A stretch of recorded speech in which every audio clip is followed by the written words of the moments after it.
pessoas, eu sou a Helena Tavares e hoje eu estou de volta mais uma vez com David Copperfield.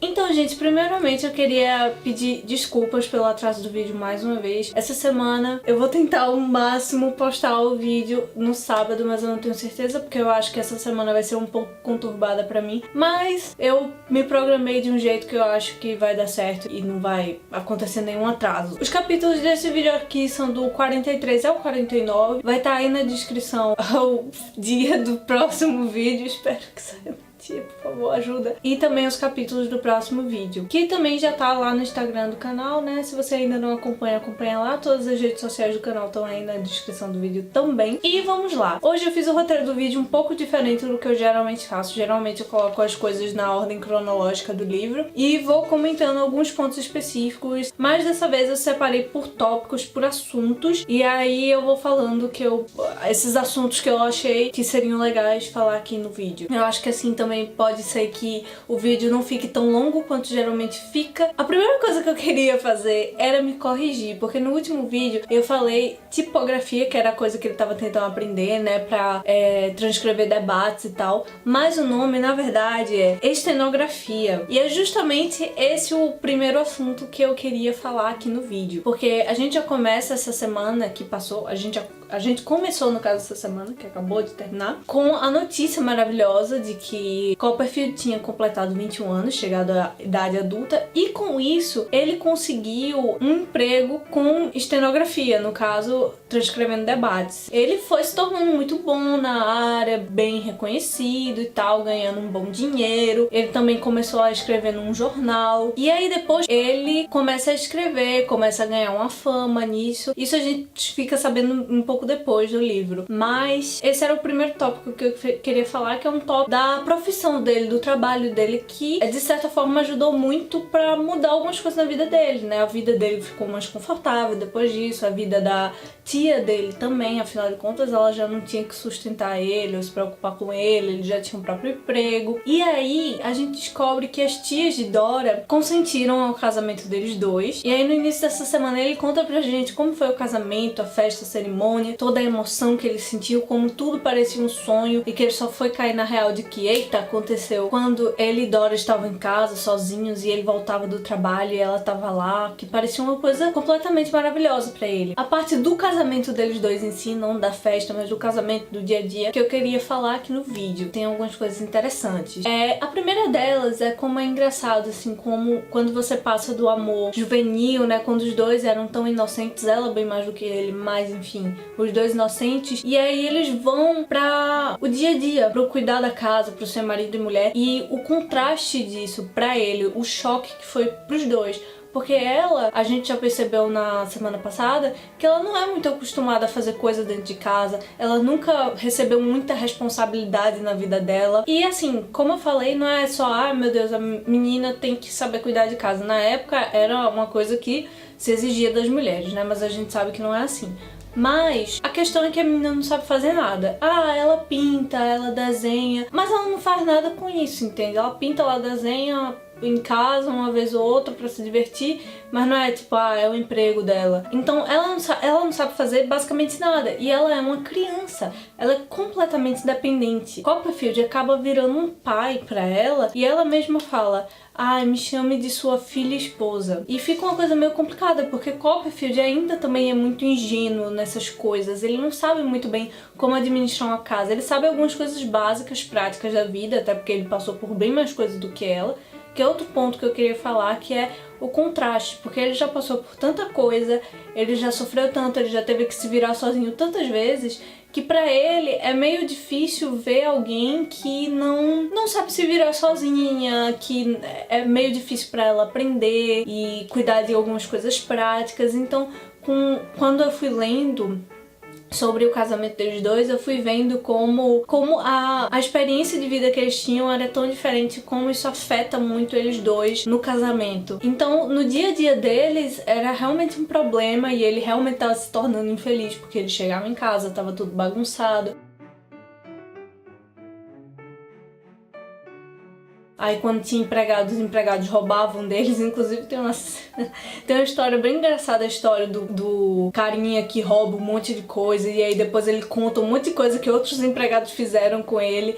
E eu achei engraçado, porém dá uma pena deles ao mesmo tempo, porque eles são muito ingênuos, então eles não têm coragem de pôr um limite nos empregados, então os empregados pintam e bordam com eles. E é interessante porque tem uma hora que Copperfield, ele fala pra Dora, olha, não tá na hora de você dar um limite em fulano, eu esqueci o nome dela agora. E ela, ai, por favor, não me pede isso, porque eu sou tão boba, não sei o que, blá blá blá. Quando ela fala isso, eu até acabei me lembrando da mãe de Copperfield. Isso me lembrou no início do livro, quando ela deixa de cuidar da casa porque a esposa do marido dela da época dizia que ela era muito bobinha, não sei o que. Vocês devem lembrar com certeza disso. Só que aqui a questão é que não é que alguém diga pra Dora que ela é boba.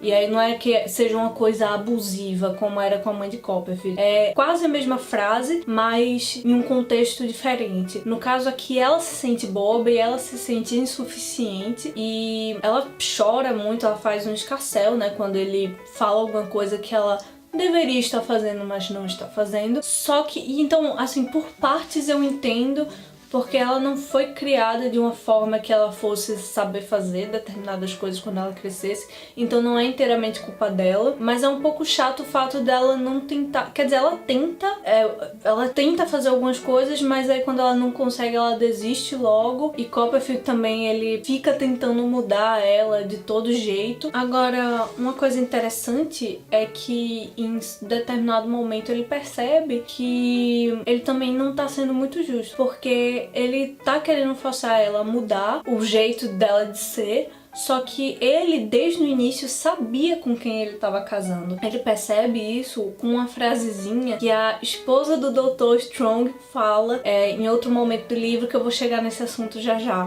Que ela fala que a pior coisa para um casamento é quando marido e mulher têm opiniões e objetivos completamente diferentes. O que é isso com Copperfield e Dora? E ela também tem uma parte que fala que o coração dela era muito... eu não lembro qual é a palavrinha exatamente que ela usa. E ela, no caso a senhora Strong, ela fala que ela quase caiu no lugar errado. E aí Copperfield, ele fica pensando nessa frase e você percebe que ele já tá, sabe, pensando, caramba, o que é que eu fiz? O que é que eu fiz? Mas ao mesmo tempo você entende que desde o início ela deixou transparecer quem ela era. E Copperfield é que fechou os olhos e tratou ela que não era criança e continua tratando ao longo do casamento. Pronto, aí o próximo tópico, que é a confissão da senhora Strong, a esposa do Dr. Strong, que vocês lembram que semana passada rolou aquela coisa do Dr. Strong de ser confrontado pela coisinha da história e foi insinuado pra ele que ela tinha sido infiel com ele, não sei o que. O clima muda dentro da casa dele, como a gente sabe. E aqui a gente tem um momento em que ela confessa, ela fala pra ele, diz tudo que aconteceu desde o início do casamento e que ela nunca foi infiel a ele, que ela sempre respeitou, sempre honrou o casamento deles dois. E ela conta que sim, ela foi namorada do primo dele, que as pessoas achavam que ela estava traindo o marido com o primo, mas quando ela se casou com o Dr. Strong, ela sempre foi muito fiel a ele e que ela foi criando um amor por ele com o tempo e que ela se sentia muito honrada de ter se casado com ele e dele achar que ela é digna dele. Começou a chover agora, eu não sei se tá saindo no fundo do vídeo, mas vamos que vamos. E aí ela fala essas duas coisas que Copperfield fica na cabeça dele, assim. Enfim, ela basicamente diz que a maior bênção da vida dela foi o Dr. Strong, e o Dr. Strong diz que nunca desconfiou dela, que o erro era dele, não sei o que. Enfim, foi uma coisa interessante porque em algumas partes eu já tava, tipo, sublinhando, assim, sabe, na minha cabeça o que ela tava falando. E aí no momento seguinte eu vi que Copperfield tava sublinhando pelo mesmo motivo que eu, e eu...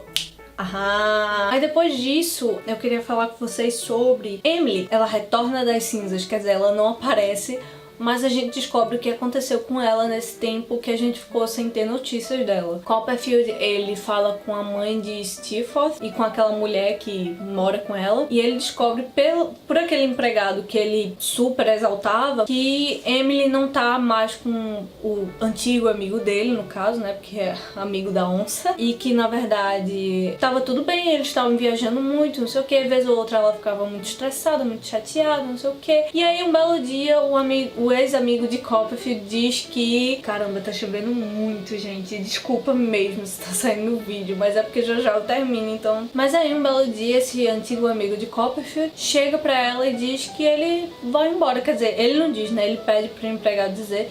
Ele diz que vai embora e diz que um homem muito respeitável aceita se casar com ela pra remediar a situação e ela não ficar jogando na rua.